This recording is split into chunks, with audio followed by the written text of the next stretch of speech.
Maître Pinel, votre client, Anthony Perrineau, c'était un petit peu l'enjeu de un des enjeux de ce procès, condamné à 5 ans de prison, dont 30 mois avec sursis, donc il n'ira pas en prison. Quelle est votre réaction? Le tribunal correctionnel de Marseille a rendu une décision que l'on peut qualifier de satisfaisante et surtout de parfaitement acceptée.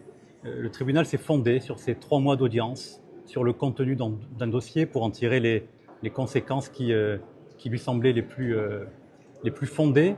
Je crois surtout que le tribunal répond à la question qui avait été posée par le ministère public et qui, depuis 4 ans, pèse très lourdement sur Anthony Perrineau, sur son honneur et sa réputation.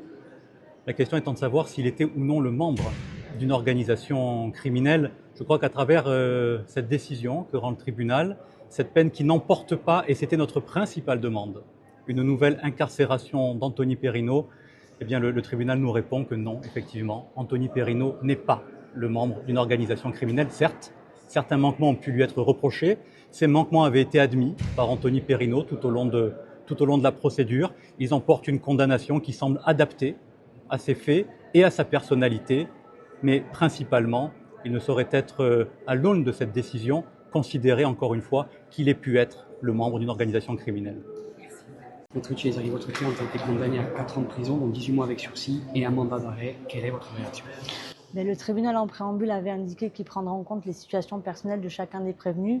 Force est de constater que la situation personnelle de notre cliente n'a nullement été prise en compte, puisqu'elle est seule un petit garçon de 4 ans, qu'aujourd'hui on décerne un mandat d'arrêt à son encontre alors qu'elle aurait pu être aménagée ab initio par une libération conditionnelle parentale.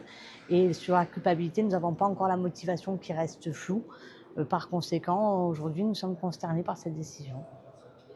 Le tribunal a relaxé Jean-Pierre Valentini de l'infraction de blanchiment non qualifié pour laquelle il était poursuivi et qui était censé établir sa proximité et sa complicité avec le petit bar. Le tribunal vient de juger en relaxant Jean-Pierre Valentini de ce chef qui n'était pas complice du petit bar.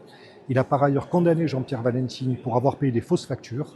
Le tribunal n'a pas voulu se prononcer sur les motifs de ce paiement et l'a condamné à une peine intégralement avec sursis et à une amende qui est d'ores et déjà réglée.